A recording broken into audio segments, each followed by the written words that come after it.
Clicked. Welcome to On the Chain. This is Jeff here with co-host Chip. What is going on? What's up, Hans Loaded? We see you out there within the On the Chain community. What is going on? XRP, not a security. The Amicus against Ripple. Is it a joke? What's going on with the SEC? Is Gary connected to Bankrupt FTX? We got a ton of stuff to talk about, all sorts of cool things. You guys ready to kick this thing off, Chip?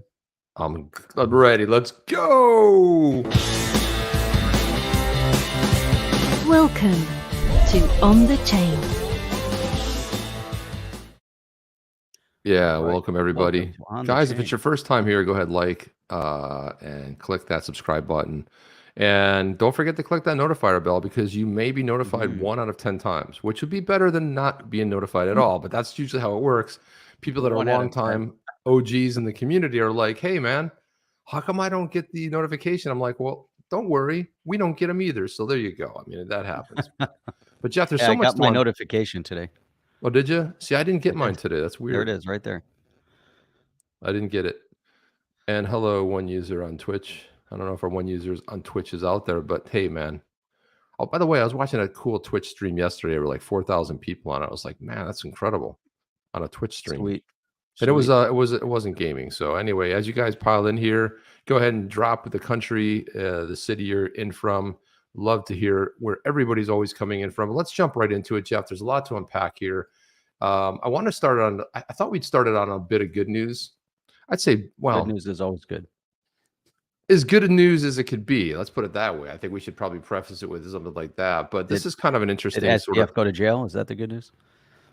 Well, my gosh, there's so much about that, Jeff. It's like, I mean, Jeff and I were like, since like 6:30 this morning, we were like back and forth texting each other and like, talking about this whole thing and kind of doing the pre-show. But it's just incredible, all of this craziness that's going on out there.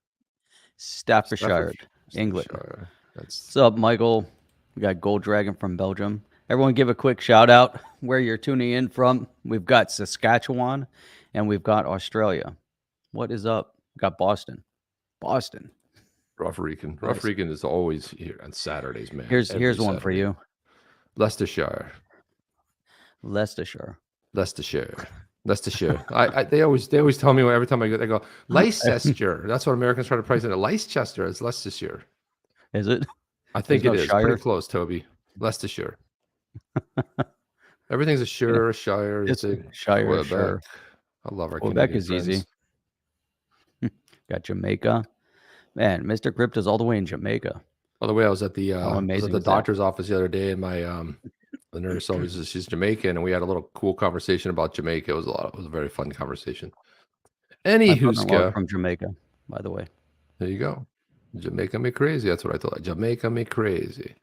All right, let's jump into this, guys. Let's go. Without further ado, people always get mad with like, stop talking so much. Just put the news. Someone said, talk about crypto. Somebody said that wasn't news. I'm like, oh, are we a news channel now? We're just a bunch of guys. Two guys like the banter and rant. But look at this, Jeff. This is interesting.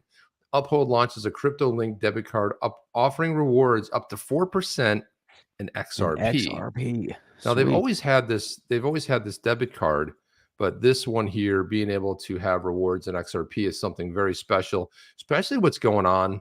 And you guys I have a lot of JP Terriet over there who runs it. When we had him on the show, he's like, he's a good guy. Got to get him back on the show. But when everybody else cowered and ran and was worried, he's like, look, XRP is not a security, and until we hear otherwise, we're going to make XRP available to our customers.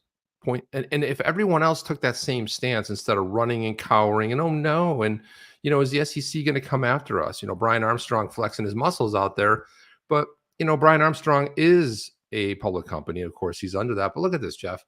Announced today, launch a new debit card for UK customers, pays industry best rates of up to 4% in XRP. Unlike other comparable cards, the Uphold card will not charge non-sterling transaction fees, making it ideal for travel and use overseas. And then, we just had, we have some friends in here from the UK, and it's amazing. Rewards are accrued in GBP. or USD and are paid in XRP, no transaction membership fees at home or abroad. Now this, Jeff, this is the way it should go, right? Not get it with heavy fees, especially when you're traveling. You know how that can be. This is more of a debit card. Oh, It's it a says debit card with rewards. A debit card with rewards. That's Sweet. nice. You know, if you want to, it's cool because if you want to put fiat, you can put fiat. You can put whatever you want on the card and spend it. I like that. It's really things are moving in an interesting direction. You know, regardless of what we're seeing with some of the meltdown in the space, but some of that could have been predicted. Overall, though, seeing things like this, Uphold is always, you know, kind of pushing the envelope a little bit, trying to figure out new ways, you know, to bring, you know, good experiences to customers. Overall, Chip, I have to say, you know, I've always enjoyed using Uphold. You know, I think it's an easy platform, super engaging. You know, just you know, Yeah. seems like they have a great team behind them, and they're coming out things like this. You say, do I need a debit card when I'm traveling? Hey, but if you can spend, you know, you put your money on it, it's safer, and there you go. You know, get a Now the little bit only of reward in XRP. It's interesting. now the only kind of like I think hiccup here, and I think I understand why they're doing this, but customers have to convert their crypto, their metals, you know, precious metals, fiat, or other assets to either the British pound or the USD Yeah, in via the order to Uphold spend. app. So you got to convert it first in order to use it. It's a little bit of a hiccup, but there's probably a reason for that. They're probably, I don't know what that is, but it enables seamless purchases. But let's look at it this way: if you use a debit card now, how many rewards are you getting? Right? I mean, are you getting any Right, rewards at zero. all? No. Yeah, So I mean, me personally, I'll stick to using a credit card versus the debit card. You know, I still think this is you know, it takes that one extra step. But you know what's good about this though? There are individuals out there around the world that can now engage with, can get, you know, and obviously here it's US dollar or pound, but if you don't have a credit card, you know, if you're in a part of the world where maybe it's not easily accessible, or for whatever reason you don't have a credit card, but you're on Uphold, and now you can easily get, it's not a credit card, but it's a debit card that can, you know, act as you're traveling. You know, it's nice. You know, right, you can put I it. like what they're being able to do. Look how much money they spent in the. This is amazing. $2.5 billion worth that have been linked with crypto cards. I don't think that's all through Uphold. That's just in general, Oh, this is I really think. see. So a lot of people are like, well, you know, it's digital right now, but the thing is that it supports Apple Pay and Google Pay. So pretty much, if you're on Android or you're on iOS, you're covered, right? So you put it in your wallet. That way, Cool. if you have to use it online, you can use it through online, or you know, most people buy stuff through, you know, a lot of online stuff purchases anyway. It offers Google Pay or Apple Pay. It's usually native built in. But again, it's a good move. I thought it was pretty good. It is UK only at the moment, I believe, with the rewards. I know you have a debit card in the US, but I don't think there's rewards. And I think we know why, Jeff. And that brings us to our next set of stories here. Well, before we get there, bada bing. I think this is a Ooh, the first. deer stand. Tune Hunters. in from a deer stand somewhere in South Tennessee in the middle of the woods. That's Jeff, pretty this cool. must I be one think of the that's most a first. amazing things. Let me just look around this deer stand. Holy crap. Look at all these trees, Jeff. It's amazing, right? I mean, it's like amazing. It's small up here. If you guys don't know what a deer stand is, you're basically up in the tree. And are you using bow or are you using a shotgun, or what do you got there? I don't know, because we get a bow hunter here. I'll be like really incredibly impressed, because that's really something. We got But anyway, Cypress in here. We got a lot Cypress of is in people here. tuning in. I love looking at the comments of where people are tuning in from, and you realize that we got people from all over the world, which is amazing. One rough Rican, look at that. He's using the Uphold card. Loves the Uphold card. Yeah. There you go. And Rough Rican is a patriot, man. This guy is like, just, he's amazing. Yeah, we talk pretty often, so good stuff. Look at this, man. There it is, like that. Boom, there's a drop right there. You don't have to do that. Thank you, man. Rough Rican, What appreciate is that. up, one rough Rican? Rough Man, Rican. look at that name. Sorry, buddy. What do you got there? Oh, Oh I yeah, was looking there at you the go. name. Yo, I'm sitting in a chair right now. Be careful with those. You know what's? Hey now. So Jeff, let's get a little bit to the. So Jeff and I have been talking pretty much the week. There's been a lot of fanfare about what's going on with FTX and the meltdown, and it just gets a little bit Oh, seedier there you and go. more corrupt than you can ever imagine. It's getting really bizarro. So I thought there's a couple of videos we might just play here, just to kind of like set the tone here, just to kind of get us off to a start, and Got a then couple let's good go. ones. And then Jeff, let's get on one of your classic rants here. I'll let Jeff run. I'll go get another cup of coffee, and we'll do that. But it is fun to have that rant. Sure, So the grab first your one I'm going to espresso, play. something strong. The first one I'm going to play is I'm going to play this one. It's called SBF in a minute. Okay, so this is great. Oh. A great little thing put together here. This is solid. And what's really amazing is that this guy has solo followers, and he put this succinct video together. He's called Nobody Special on Twitter, and he goes by JG Juke, JG underscan nuke. And I'm going to put it up there because the guys, this was something that I'd seen. Let's take a look at it. It's 1 minute long, and man, there's a lot going on in here. It pretty much sums it all up. Let's put this on. Bankrupt people call. Okay, hang on a second. Let's rewind this. Let's make sure the volume, Jeff, is up to speed. Let's see. Here we go. Let's go. Ready? Go.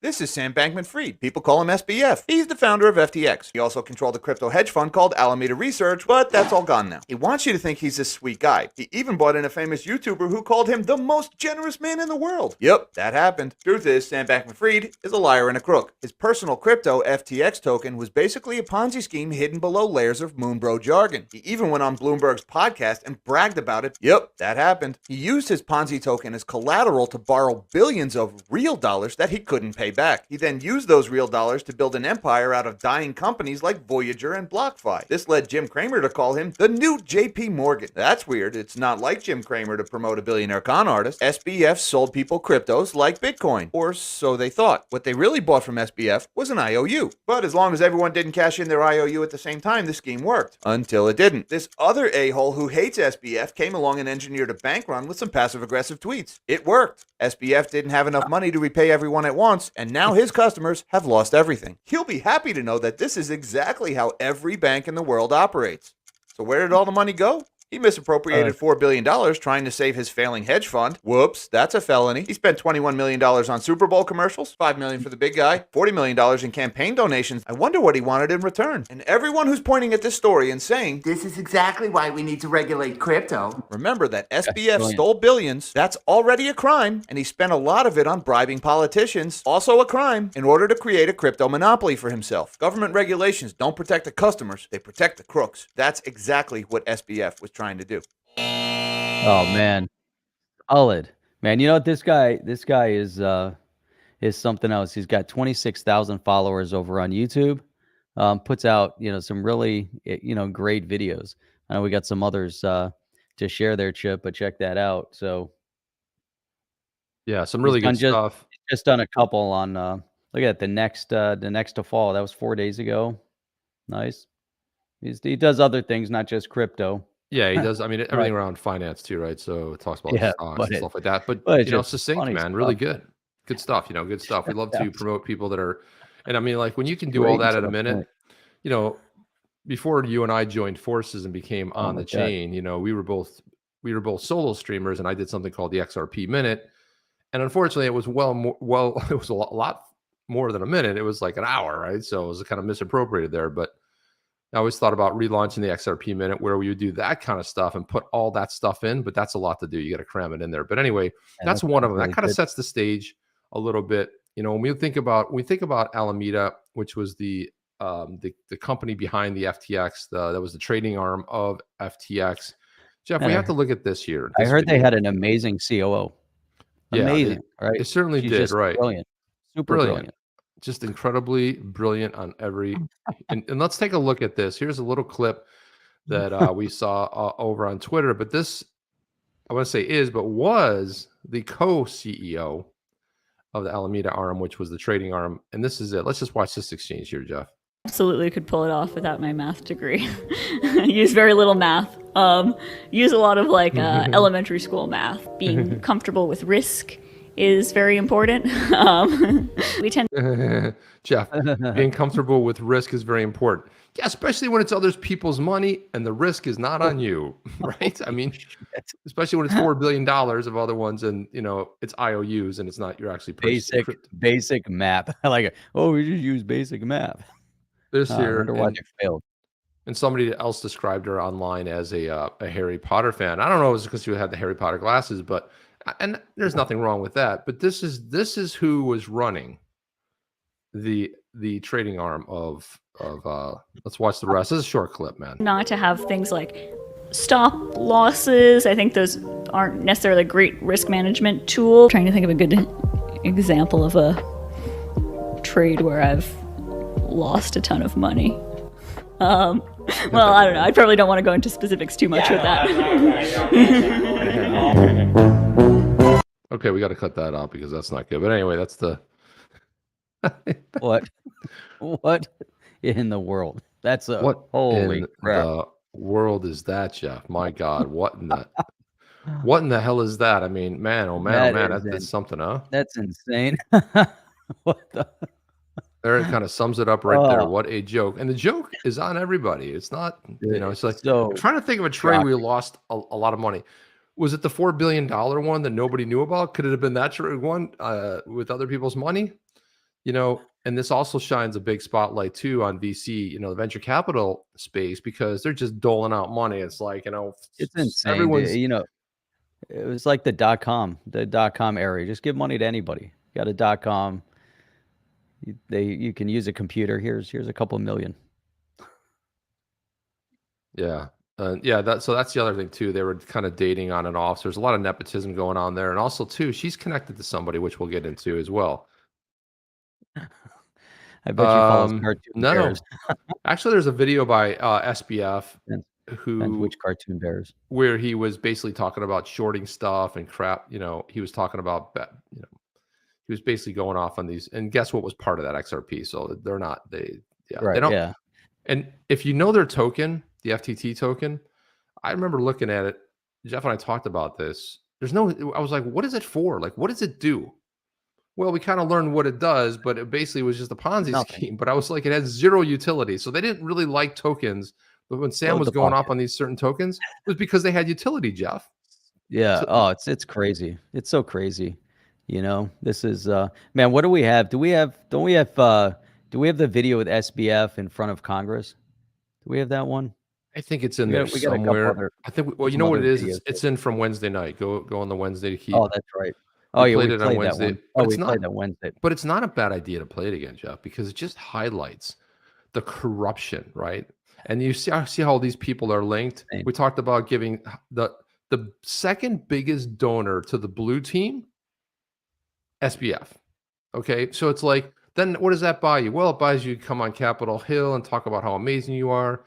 It buys you a meeting with Gary Gensler at the SEC, and it's like, well, I meet with lots of people. Weird, you don't meet with a guy called Johnny Deaton, who is representing 75,000 of us XRP holders. Oh no, but you meet regularly with people. That we have that clip in here as well. But Jeff, this is just, completely burning it down, man. It really is. It's crazy, So overall, if we look. Let me see if I can pull this one up, and we'll just briefly play it. It's only 42 seconds. So we have a few other clips here, too, that I thought were pretty good. Let me see if I can put this one up. See if you can hear this. Last thing that I'll say is if you look... Can you hear that? Yeah, you can. Is it all the way up? It's a little low, but it works. Yep. It's all the way up. Yeah, it's good. All right. Last thing that I'll say is if you look at what precipitated some of the 2008 financial crisis, you saw a number of bilateral, bespoke, non-reported transactions happening between financial counterparties, which then got repackaged and re-leveraged again and again and again, such that no one knew how much risk was in that system until it all fell apart. If you compare that to what happens on FTX or other major cryptocurrency venues today, there's complete transparency about the full open interest. There's complete transparency about the positions that are held. There's a robust, consistent risk framework applied, and we're excited to work with the CFTC on our U.S. licensed and regulated venue to bring a lot of this. Last thing that I'll say is if you look at... So Chip, the one thing I look at this, right, and I have to say, what's the connection, between this guy, Sam, and Gary at the SEC? What's the direct connection? How is it that FTX blew up from nothing to being the largest exchange in the U.S.? and maybe one of the most recognized. He had billions and billions of dollars. He was spending money frivolously on arenas. Put his name on the arenas. He has his FTX was on Formula One cars. It was all over the place. And by the way, Mercedes is removing FTX logo from their car from this weekend's race. So they'll be racing this weekend. FTX will not be on the Mercedes vehicles at the Formula One race in Brazil. So that's that's high. Chip, I think you saw you shared some images with me earlier. They're removing FTX from the stadium in Miami. I mean, they didn't hesitate. Right? They're jumping on this. They're jumping on it immediately. Right? They realize that these guys have $0 in the bank at this point. Big fraud, and they're tearing it down. It's amazing.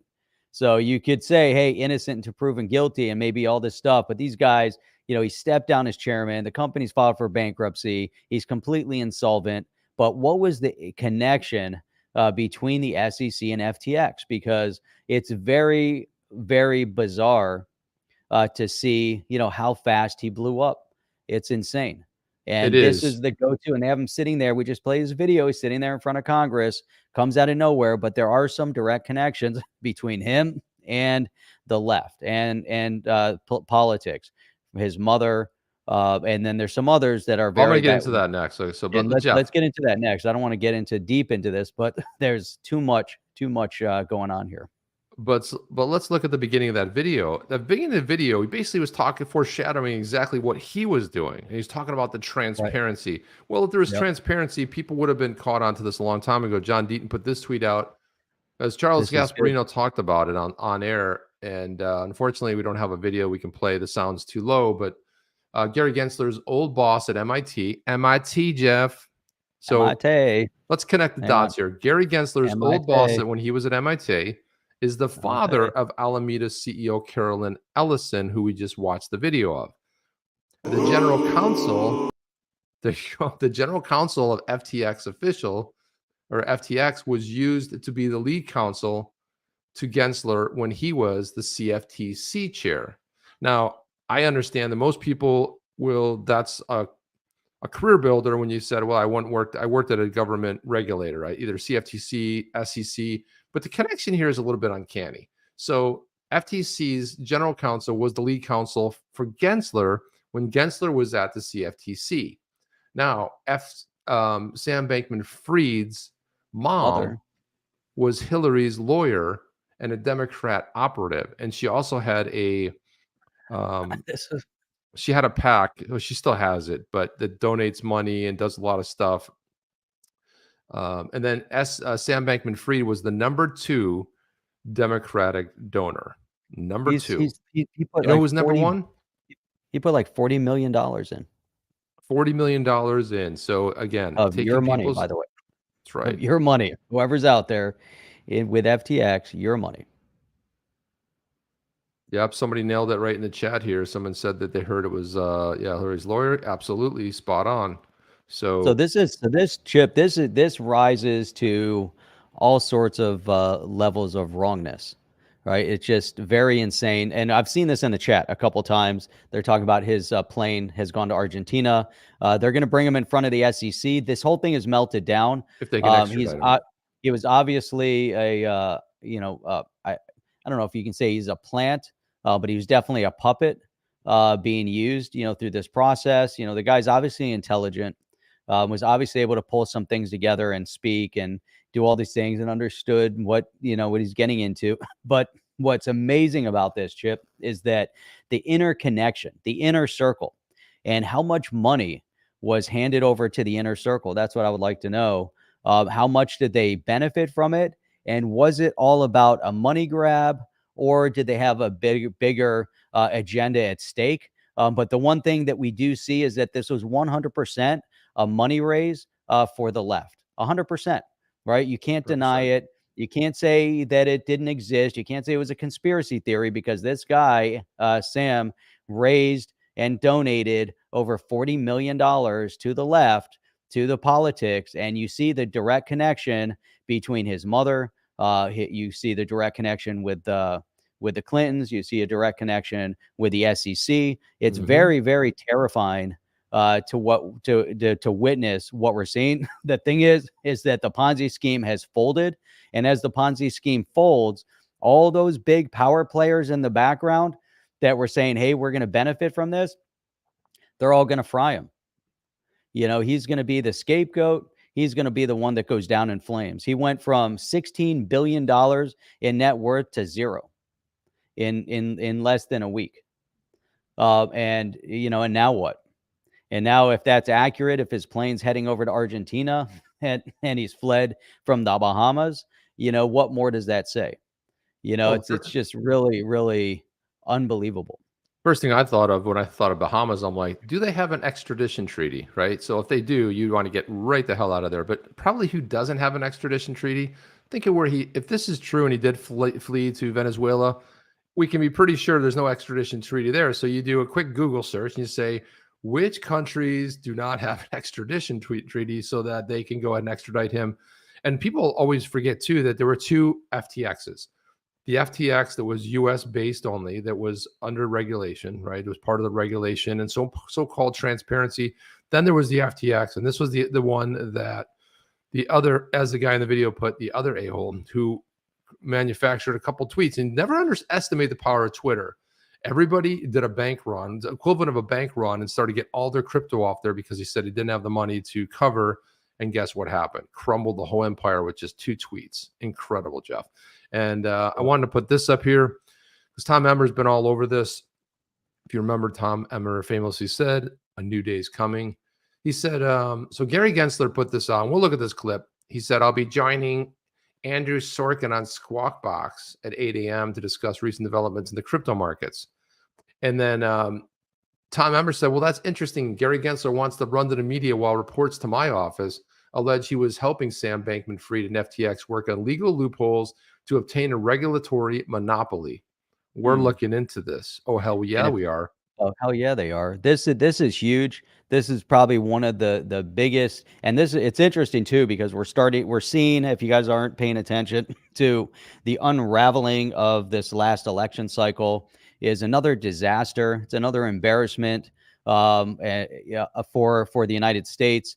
That we don't see states within the U.S. managing their elections properly. A complete disaster, complete inefficiencies. And when you have messy elections like this, obviously there's a lot of shenanigans that are taking place, and it's a pathetic view of what we're seeing, from our elected officials. Now, beyond that is what we're seeing. So we see this disaster, but the thing is, the disaster isn't just in the elections. The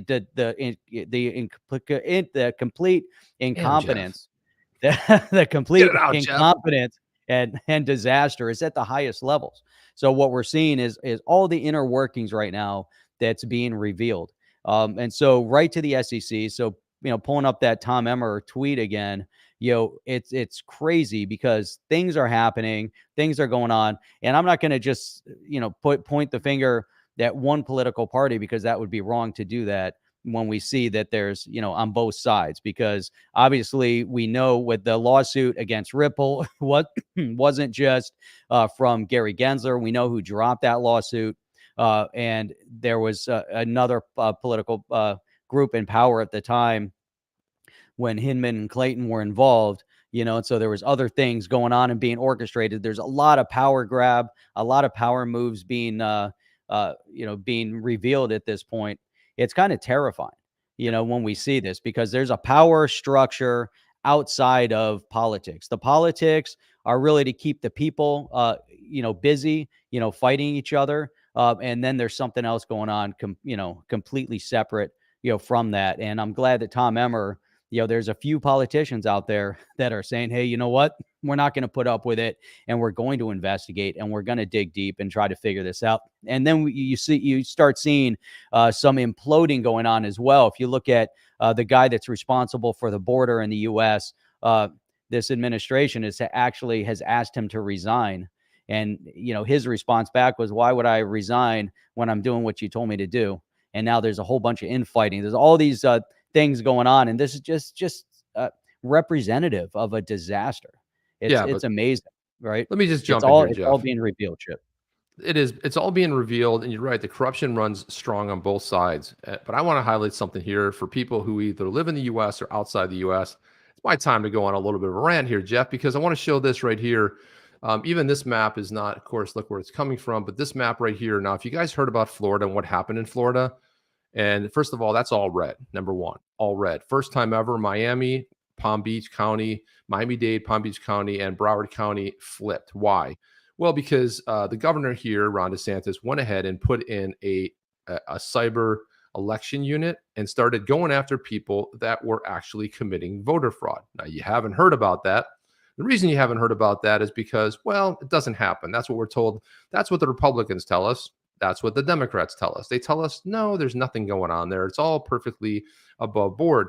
But let's look at this on a logic standpoint. Do you think that all of a sudden everybody in the U.S. that actually fled, let's say California or New York, moved to either Texas or Florida?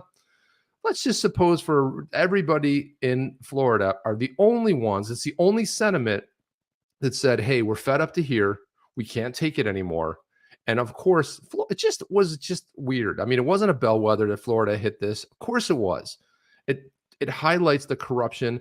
We can look at Georgia. Georgia's a perfect example of what happened. Weird how the governor wins. And this follows suit again. A Republican governor wins, but yet the Republican senator doesn't have the same kind of point spread. And who goes in there? You're either one team or the other. It's really rare for people to split the team. Maybe independents do a little bit of that, but there's not going to be enough of that. So it highlights the corruption in what is a red state. And all of a sudden we have the same corruption that happened the last election cycle. So the overarching point of this is, if Florida is the one that, and Texas too, that shows you when you cannot go ahead and manipulate, when you have measures in place.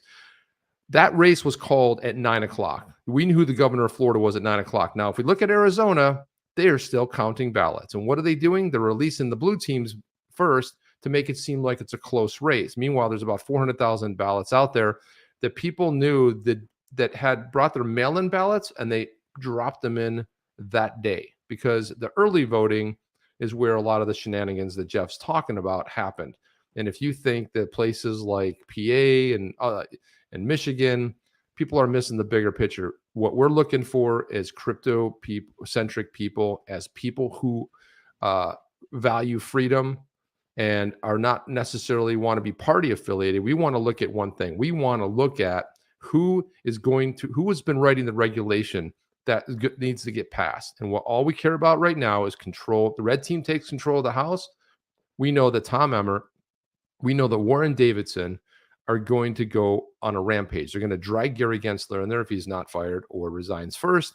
And they're going to get him in there, and real investigations, not fake investigations, real investigations are going to begin. So what do we care about? Yeah, it's great to have the governor race.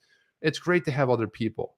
The bottom line is control of the House of Representatives and ultimately the Senate will put an end to this. It'll create gridlock, and then the investigations will begin. If you guys don't know, the House is responsible for the money. There won't be any spending because everything will be shot down. And also, too, the investigations will start. And I have a feeling that some of those things have been sitting on someone's desk over there in the Financial Services Committee, Jeff, will come out of the Financial Services Committee. And let's get that token taxonomy up and passed. Because if you allow what this administration wants to do, they're going to protect themselves. And what does that look like? It looks like the same old corruption, and you're not getting protected. That's it. Chip, that's a great rant, and, solid points right there. There's a lot going on. When we look at DeFi, we look at the decentralized nature of things, and we look at the central control of things. Obviously, there's a huge battle being waged right now, and we could look at our constitutional republic, and we could say, hey, you know what? The notion, the idea of decentralization is actually, it fits perfectly into our, oh, good, you have it up too. Okay, I'll let you play it. But, it fits perfectly into our political infrastructure. And we need this, because centralized control doesn't work. And it's been proven time and time again, this notion of the evidence of what we're seeing right now with FTX, the evidence of what we're seeing with the SEC v. Ripple case, just proves over and over and over again And so let's hear it from Erik Vorhees. You got that video up, and I think this will even kind of solidify, this thought process a little bit more. Erik Vorhees from Shapeshift, and also too. Well, let's put this up here. But this is great. This is like the. So let me just make sure this volume's all the way up. It is. Okay, here we go. And this is like the magic of crypto, that you can do that. You can never have a non-custodial exchange system in the fiat world. They can't exist. And crypto blockchains come along. Suddenly you can build these amazing tools that systematically remove risk from finance. Systematically. And then we as Shapeshift get nothing but hell from regulators, get nothing but hell from the Wall Street Journal, get nothing but hell from like the financial establishment that doesn't like us because we actually provided privacy to users and we actually protected them systematically. And then FTX comes along, donates millions of dollars to the politicians, and is like this darling in DC, where he then goes and is invited to like speak and craft regulation. And the corruption of all of that is so blatant. And my hope for this example and tragedy, as bad as it is like, wake up to what crypto can actually do. Wake up to how DeFi works, where you simply remove the need for trust. Like, we don't need a licensing regime, because that's just meant to like improve trust. We've removed the need for trust. This is a huge breakthrough for humanity. And the politicians, the regulators, do not appreciate this at all, and they continue to vilify it wherever they can. It was disgusting to see Sam inviting that down on DeFi, and then to see what he did with this customer money is so ironic and tragic, and I hope it wakes some people up.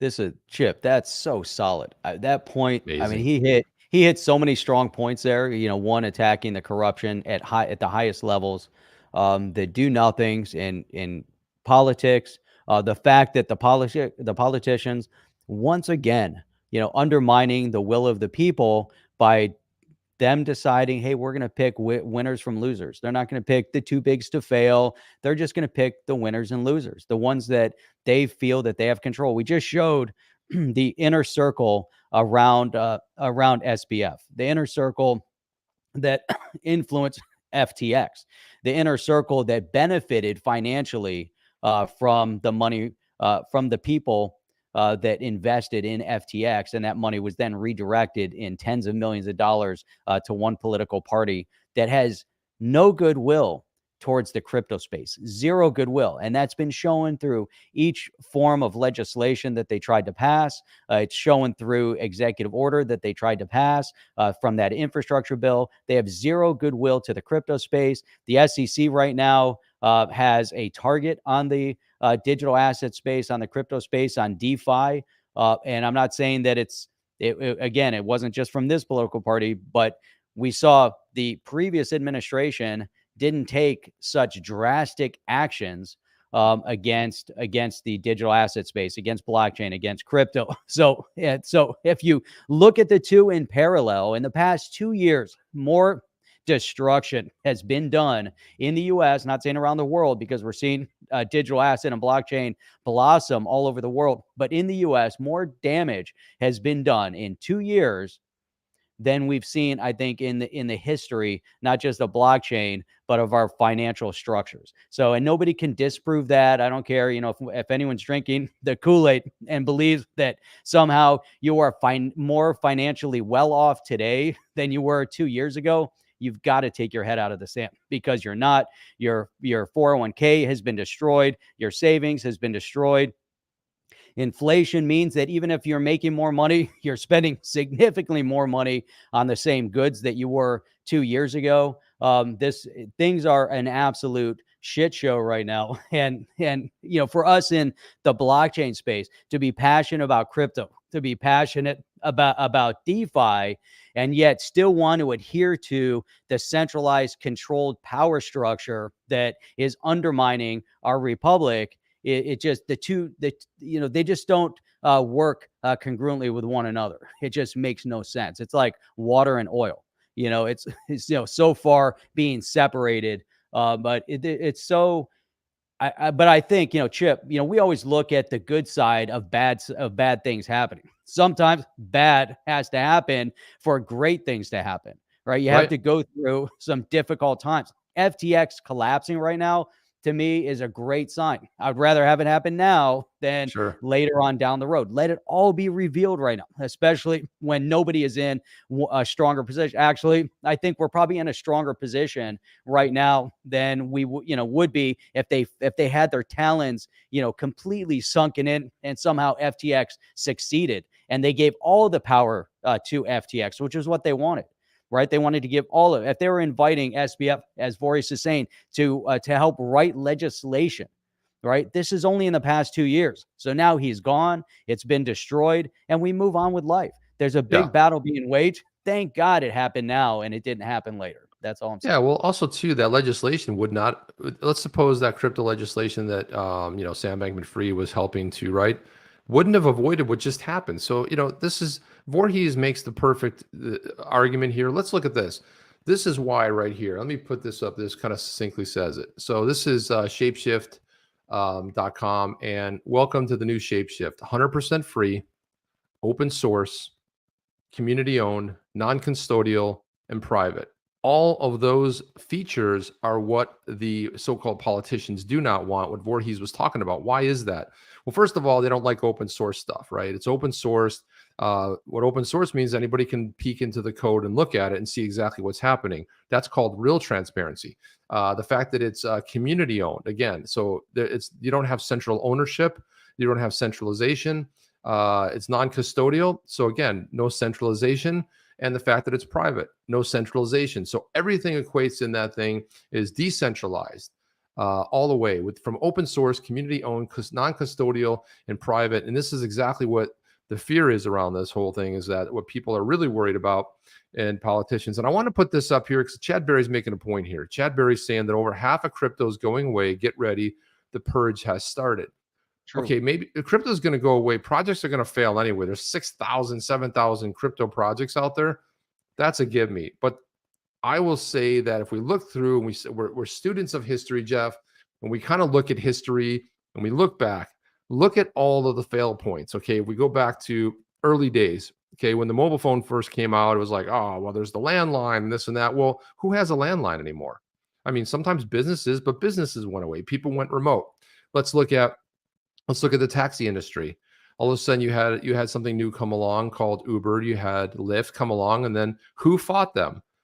The regulators. Who fought them hard? Because back to be able to be a driver in New York City, it cost you $250,000. Was a complete shakedown scam that you needed to have that gold medallion to be able to drive a taxi in New York City. When along comes Uber, and you basically fill out a form on your phone, you upload your insurance, and you are driving, you check in and you're driving.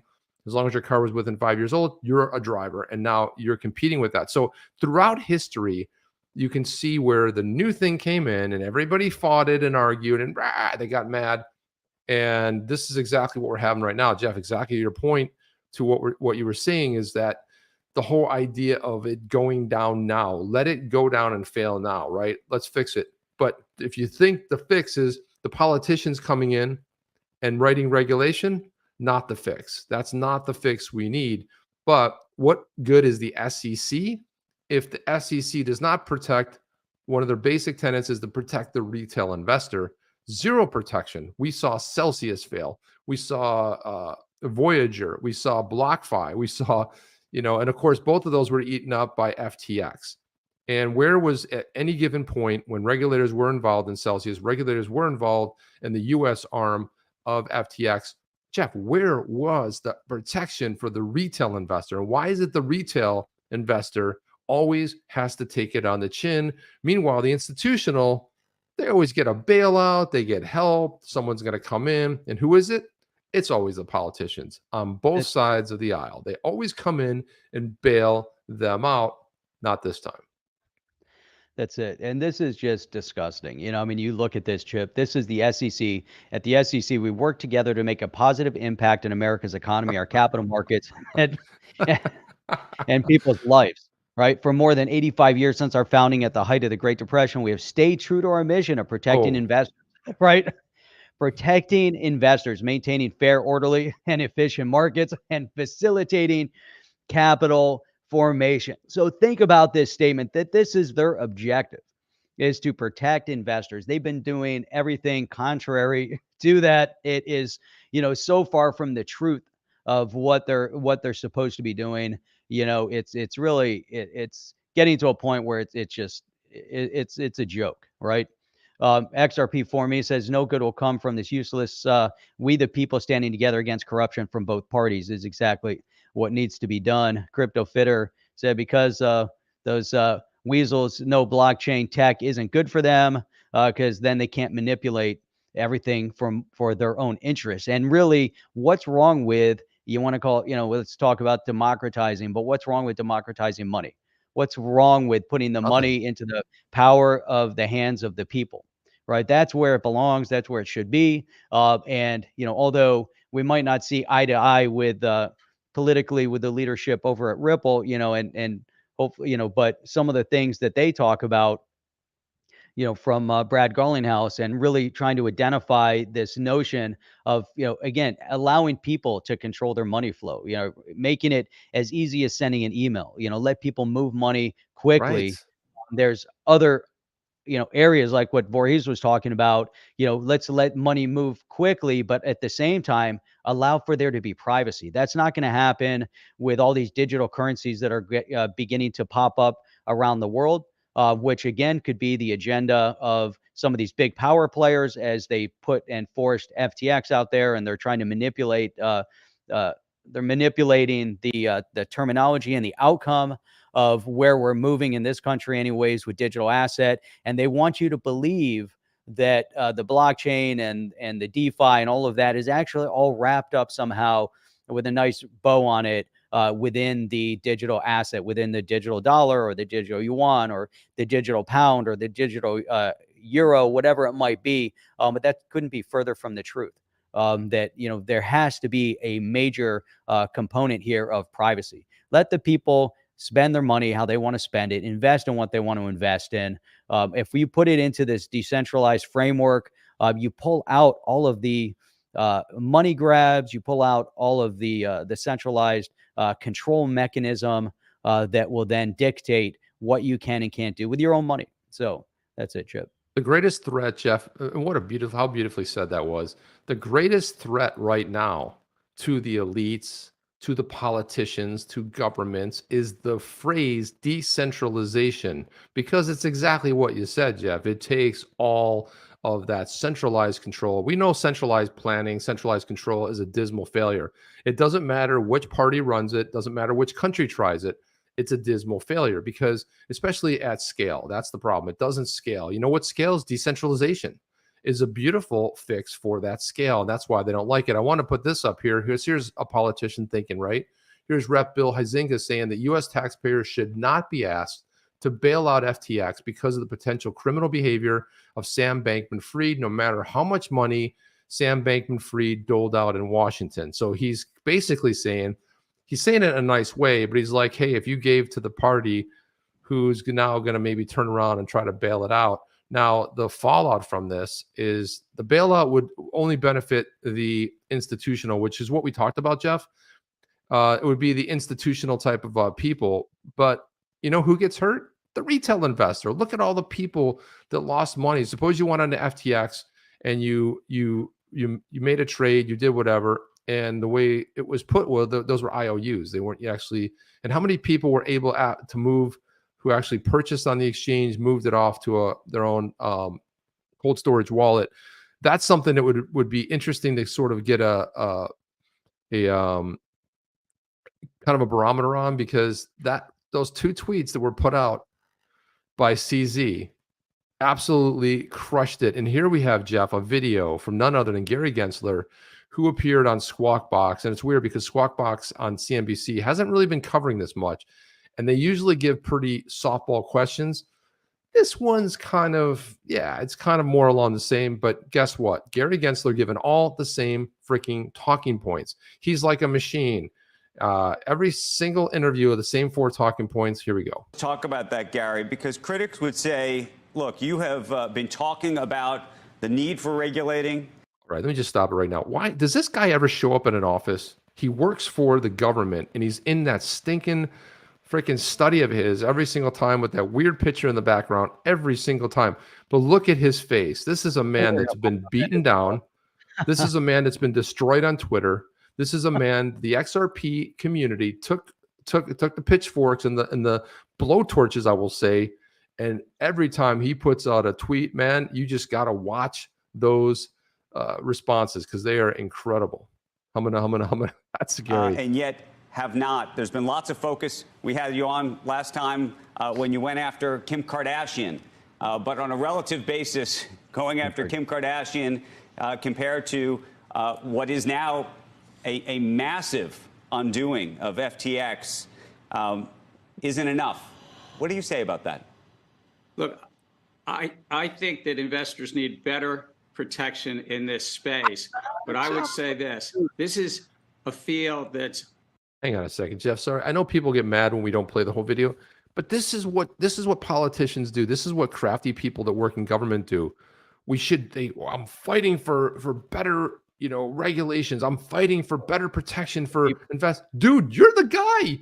You are the guy that's supposed to be doing that, but it's always some mystical entity somewhere out here that someone's going to do it. Dude, as the chair of the SEC, that's your mantra. That is your mission statement. You're supposed to be. He's like, Jeff, he's talking like it's going to come from somewhere else, right?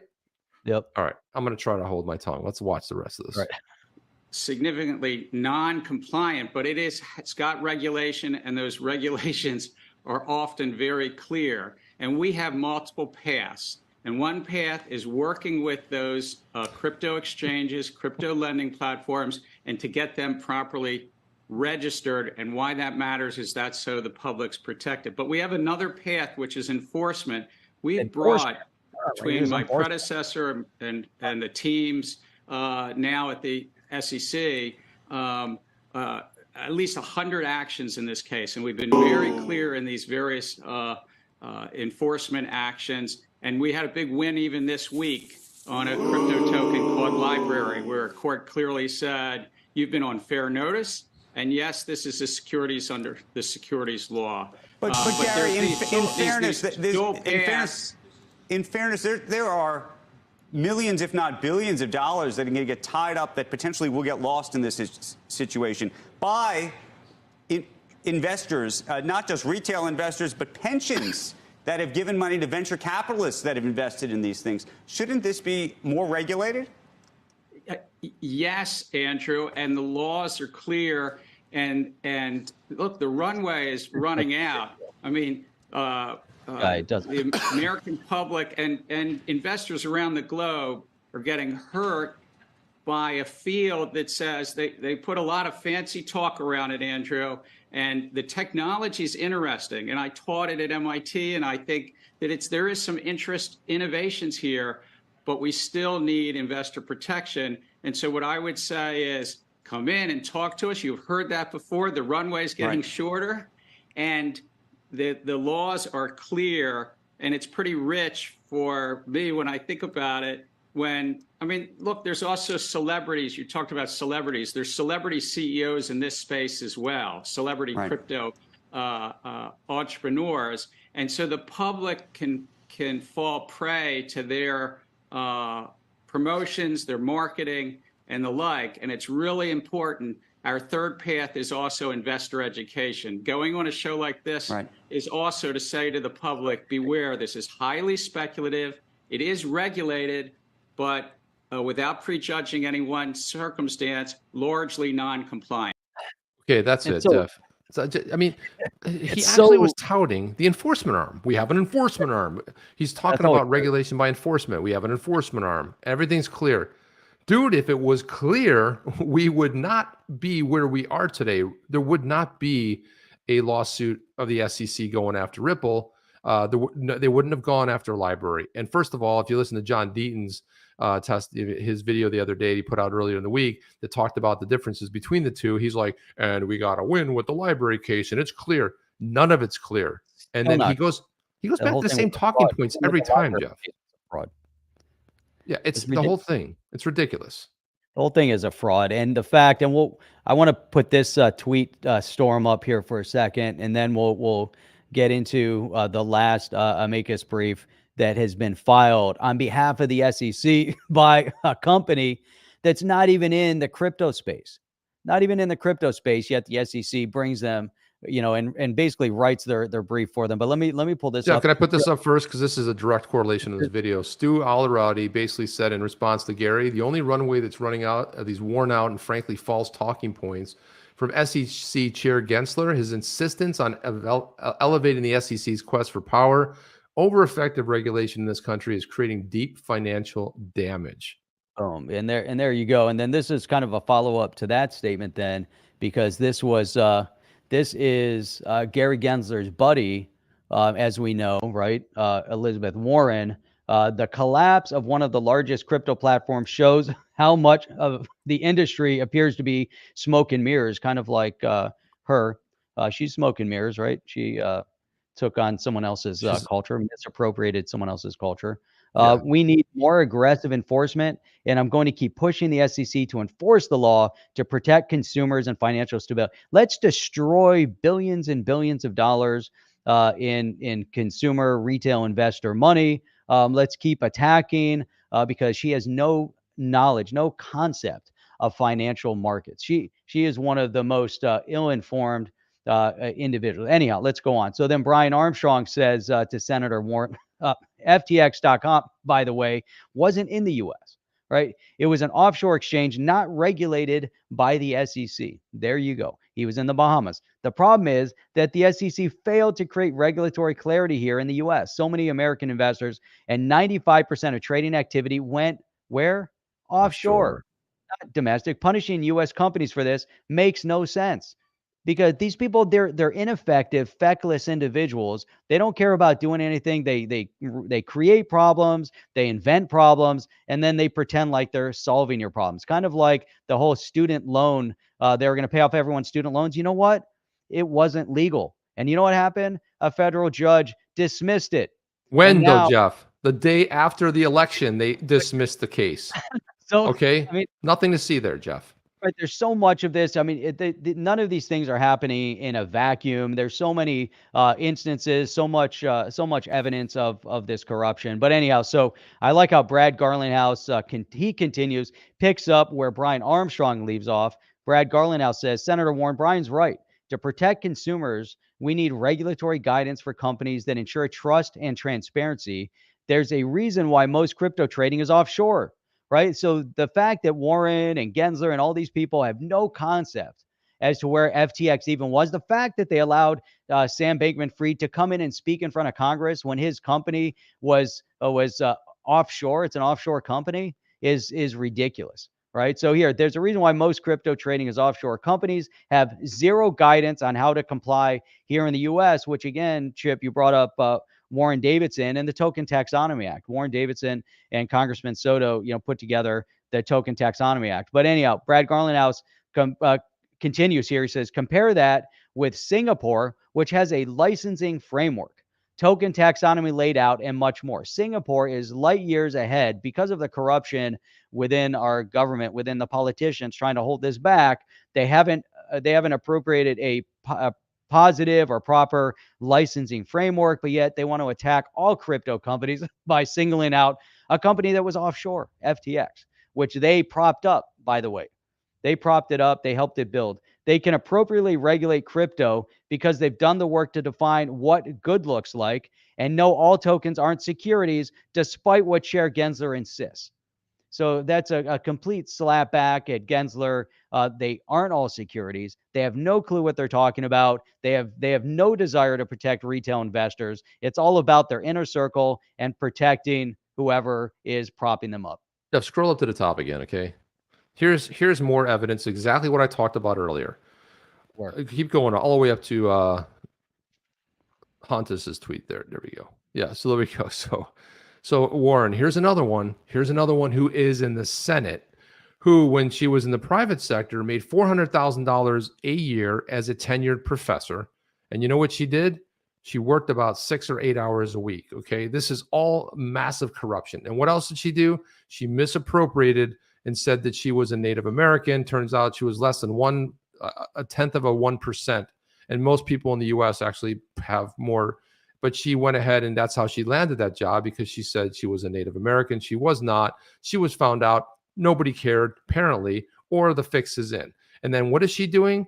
She's talking about, we have to do something. We have to do something. And what does everybody in the community like Brian Armstrong and Brad Garlinghouse keep saying? Then do something. You're the person that's going to do it. We've had so many bills, so many opportunities. Let's not talk about what came out of the Senate, because that's just garbage. But everything that's in the House, like the token taxonomy is the way. Warren Davidson, Darren Soto, bipartisan, laid it out 3.5 years ago. Stop messing around. Stop crushing the economy of not only here, because everything else is tied to the U.S., but stop this damage that you're doing, and it's time to take action. And that's it. Man, And I'm why getting not fired up listen, today, Jeff? and Chip, why not listen to powerhouses in the space? Why not listen to Brad Garlinghouse and Brian Armstrong and Jesse Powell, from Crack? And why not gather all of these positive representatives of the crypto space and bring them to Congress and say, hey guys, we want to figure this thing out. We really want to make this a success. What do you guys think? You guys have been entrepreneurs for a really long time, from the .com era, maybe some from the software era. And what do you guys think? You're in the business, you're in the business now, you're succeeding in the business now. What do you guys think? What should we do? Instead of doing that, what do? They bring in Elizabeth Warren, who knows nothing about finances except for how to scam money from people by misappropriating other people's cultures and getting jobs that way.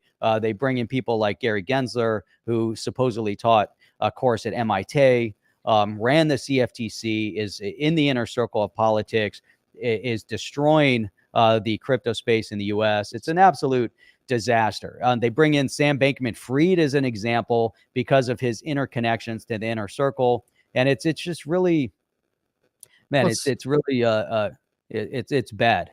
It's really bad. We got to look at that. We got to look at the last amicus real quick, and then we got to. No, I don't think we need to look at it, because I think it's complete garbage. Bring it up tomorrow. But there's only one point in there that has to be highlighted. If we can find it, hopefully if I can pull it up. While you're looking for that, Jim D had a good. He said, "Don't be too alarmed by the SEC trying to change accredited investor status to 10 million. The fiat inflation rate makes that a wash, and the administration of U.S. failure/loss to reserve status." There you go, right there. And did you find that, Jeff? Yeah, is it just real easy to pull this one up? Because Jeremy Hogan had tweeted it out, fortunately. So this company, NSEI, which is the New Sports Economy Institute, right? They file an amicus on behalf of the SEC, And this thing reads like it was written by the SEC. But the point here, probably was, and I like how Jeremy Hogan specifies this, the NSEI admits that it does not operate in the crypto industry. So what unique perspective is it bringing to the court? It's a more research paper. So why are they even filing an amicus? And really it gets, when you get into it, when you read through it, they're saying, oh, this is their feeling. This is their belief, blah, blah, blah, blah, blah, a bunch of garbage. Who cares? Who cares who they are? Who cares what their opinion is? They don't work in the crypto industry whatsoever. Why are they even valid to be even filing? And is the judge going to allow it? I mean, it's so. This is the third one, Jeff, and they're all just garbage. And somebody got a call from the SEC like, "Hey, it'd be nice if you filed this thing. We're not saying you have to, but that they got to call somebody in the SEC. People don't just file an amicus brief for the hell of it in support of the SEC when you know the damage that's going to do to your company. You're going to do some serious damage to your company."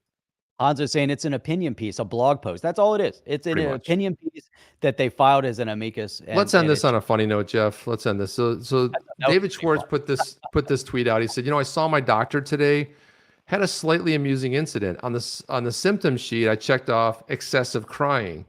The nurse explained to me that that's only supposed to be for babies. So then Joker jumped in and said, well, yeah, you're a baby. Got it. And this is the best ever, Jeff. David Schwartz said, I'm just trying to bring a little joy into your sad, miserable life. I mean, he's so funny, man. Yeah, he's hilarious. I don't know how he how he does it. It just a little trying to bring a little joy into your sad, miserable life. That's just great, you know. And people are like, "Oh, I get it. You're a baby, man. Best comeback ever." Guys, we are at that junction. We could probably do 3-hour shows, Jeff. We have so much material and we talk way too much. A 3-hour show would be fun. That would be insane. I don't know who would watch it, but how these guys do it. You know, they do their podcast for 3 hours. That, Jeff. Look at that right there. That's right. Definitely has to go. The whole group, the whole lot of them. Well, all I got to say is we appreciate you guys, each and every one of you coming in here. Appreciate everybody in the rewatch. Drop where you're from. We read all comments, good, positive, and negative. I always like the negative comments. They make me laugh. Bring those on too. And if you don't like the show, then keep it to yourself. You know, what am I going to say? Don't tell anybody. But guys, get this out there to people. Share it with people. If people are like-minded, or you know people, because we like to grow the channel, and also likes help quite a bit. So if you haven't hit that like button, please take a second to go click on it right now. It does help the channel and exposes it to new people that maybe aren't aware, because we're kind of unknowns out there. So yeah, I'd love to see everybody back on tomorrow night, Sunday. You guys are amazing. We have the best and the brightest in the YouTube crypto space. You guys are amazing from all over the world, from Australia to the UK to parts of Asia to all over Europe, Latin America, and right here in the US. Oh, and Canada too. It's pretty great. And we even had people that were out hunting today, sitting in their hunting blinds. The tree stand, yeah, it's amazing. Tree stand, tuning into On the Chain. So there you go. So, and Mario's saying, thanks guys. I just bought more XRP at a discount. Lots of discounts going on. So we can look at this as an advantage too, as the market goes a little bit meltdown into bear. Maybe there's some more opportunities. Oh, look at that. We even got Poland. Mario's tuning in from Poland. There you go. So that's all we got. Poland, Jeff. Great place. I haven't been there yet. Planning on it at some point in the future. Alchemist says, survive if you can. And that's all we got. We'll look forward to seeing you guys back on tomorrow, 8 p.m. Eastern Standard Time. Join us. Love to see you. Then we'll see you on the next one, guys. See you tomorrow night. It's bound to be another show. And what else could happen? What kind of collapse could happen in the next 24 hours? We shall see. But if you can bet one thing, we will be here to cover it. So as we play out, let's go ahead. Let's take this out there. Let's have a great week. Let's go, guys. XRP Army, OTC family. Get out there and do your best. Ready? Let's go, Jeff. See you on the next one. Are you down with OTC? Please like, subscribe, and click the bell to be notified when the next video drops.